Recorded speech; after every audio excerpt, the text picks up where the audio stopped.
अध्याय शुचिवाच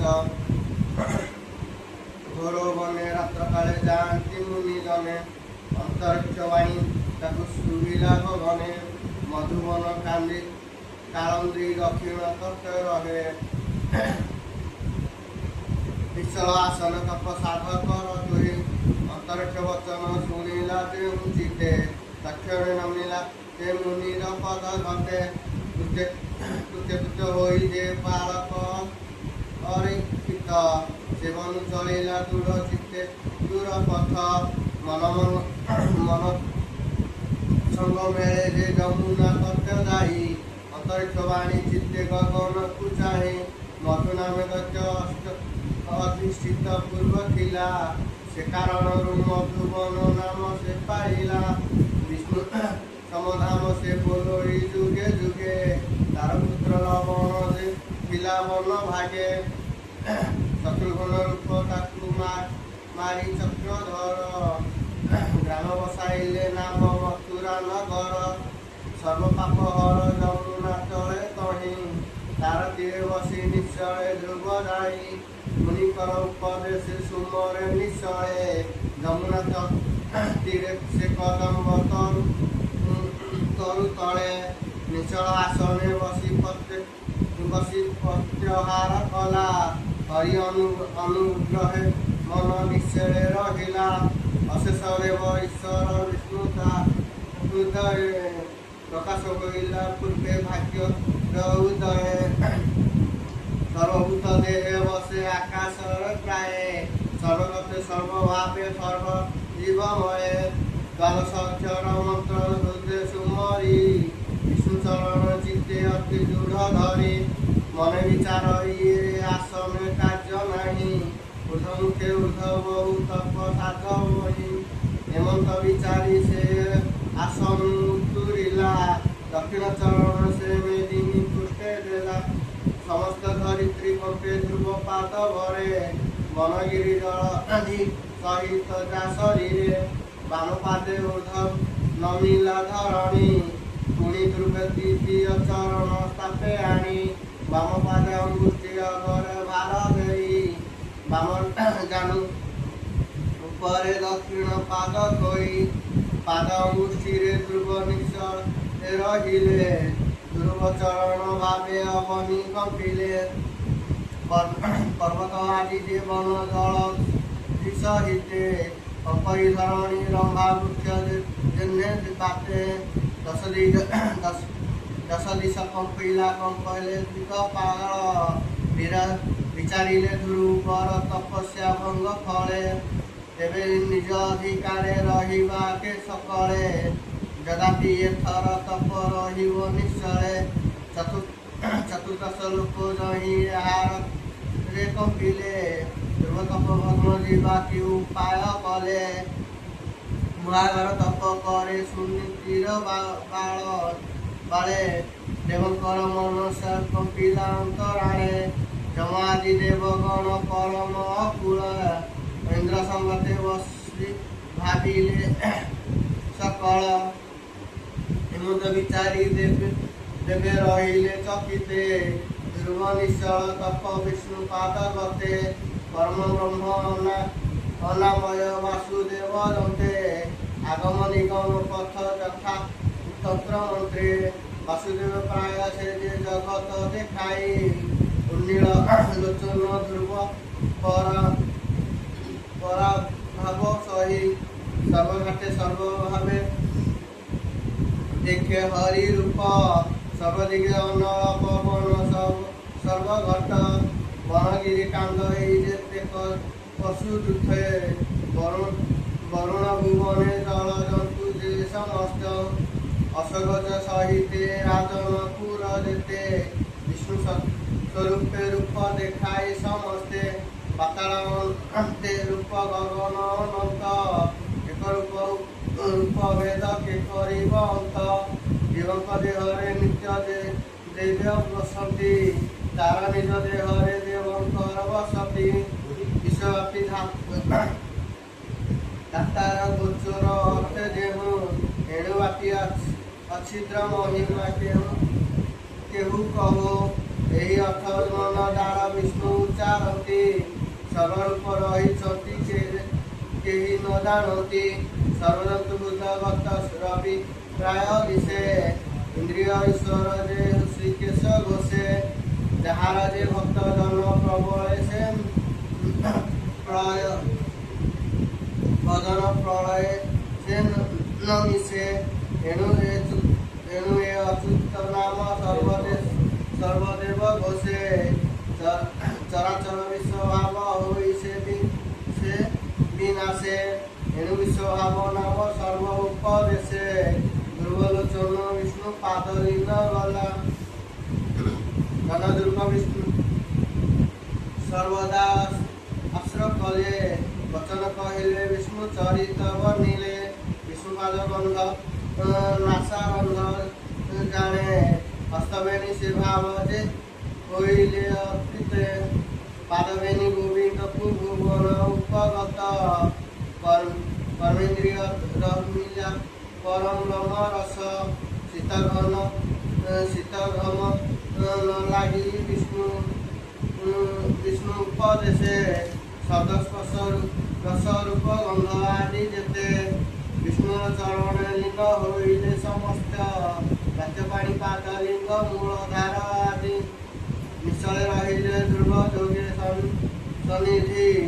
ତାର ଘୋର ତପ ତେଜ ସର୍ବ ତପଲିନୀ। ଅଗ୍ନି ସୁଧା କର ବାୟୁ ଆକାଶ ତପନ। ଧ୍ରୁବ ଉପରେ ଧାର ହୁଏ ରସାଗତ। ତପ୍ତ ଯଜ୍ଞ ସରାସନେ ଉଦିତ ସମତ। ନିର୍ମଳ ଶୀତଳ ସଧ ରସ ଦେବ ବହନ୍ତି।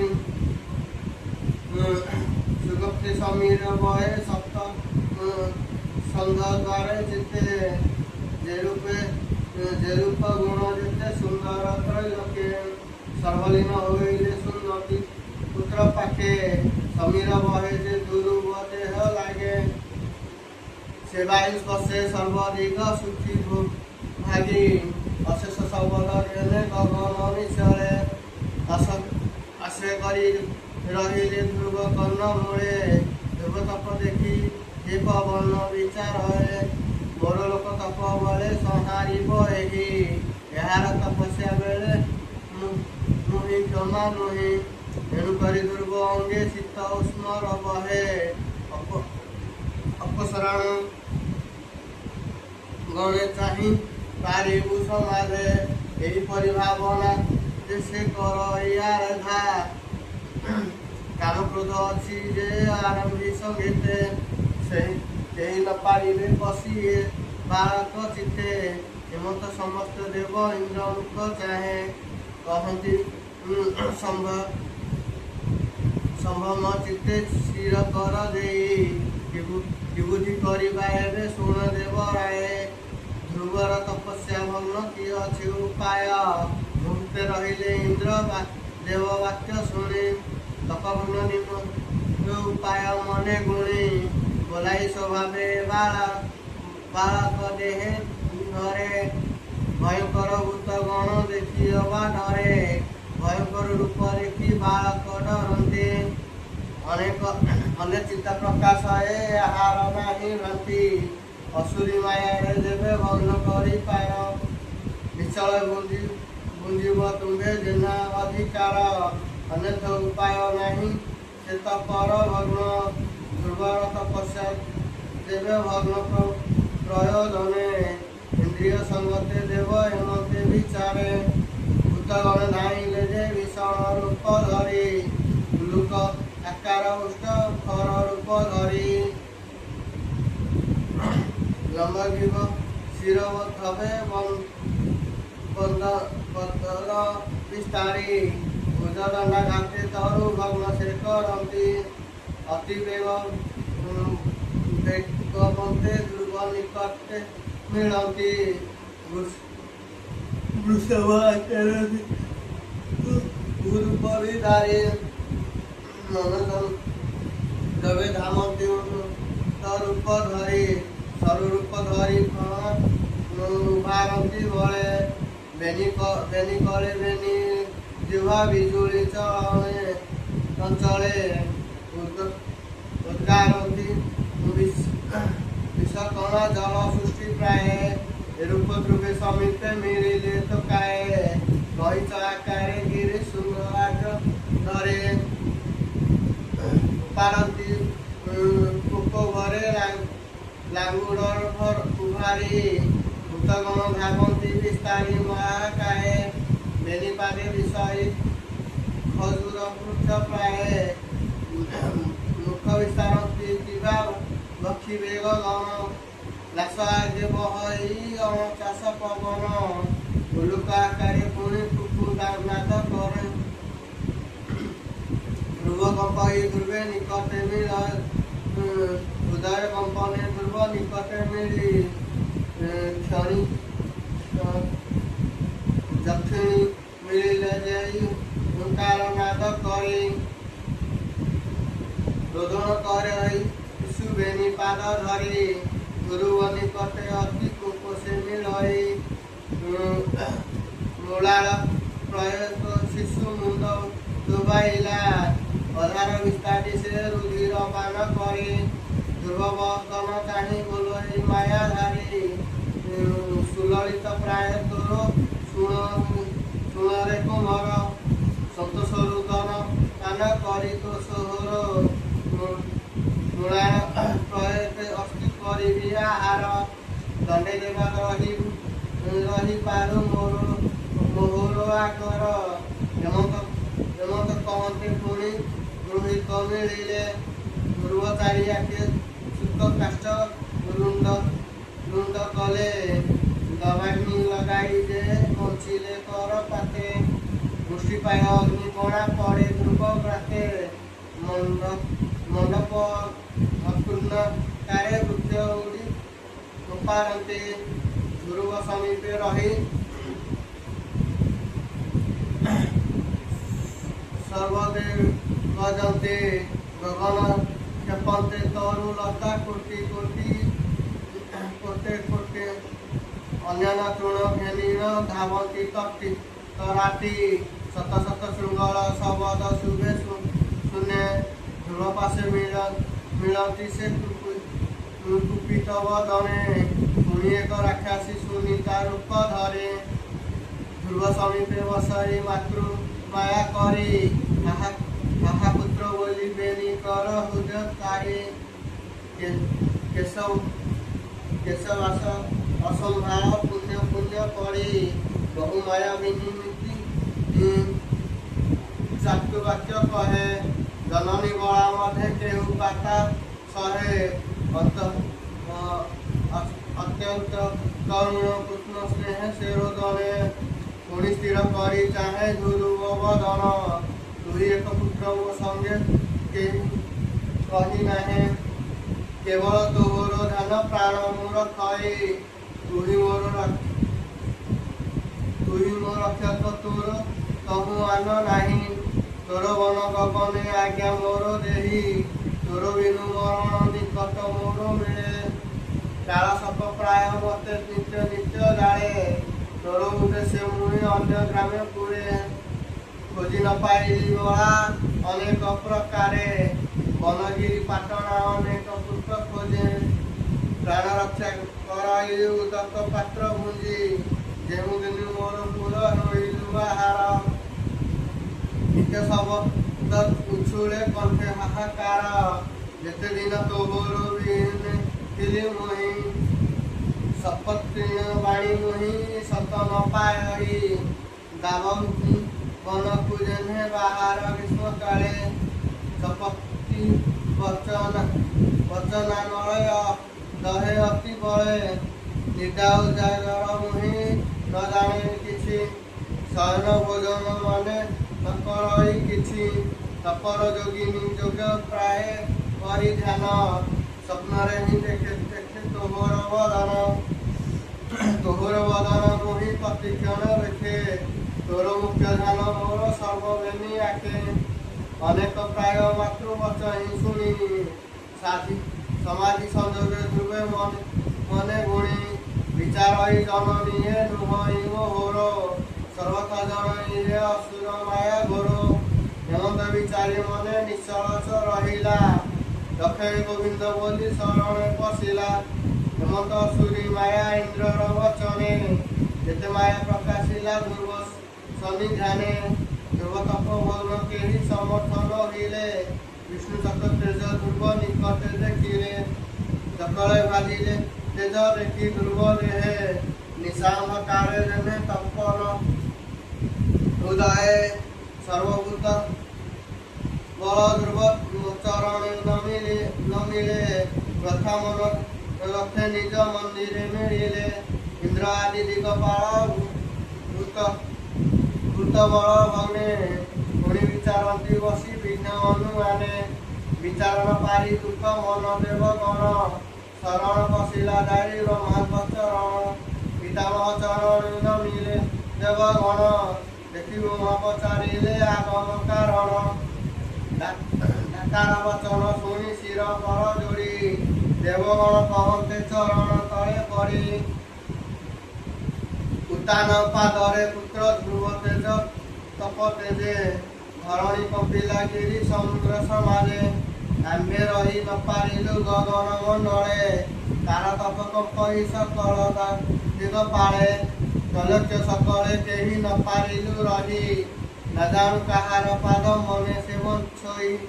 ହେମନ୍ତ ବଚନ ଦେ ସେ ଦେବଙ୍କ ମୁଖୁ ଶୁଣି। ବୃଦ୍ଧ ମୁଖେ ତକ୍ଷଣେ କହିଲା କୁଶ ପାଣି। ଧ୍ରୁବ ତପରେ କି କପି ଭାଳେ ଦେବଗଣ। ହରସ ଧ୍ରୁବ ତପ କାରଣ।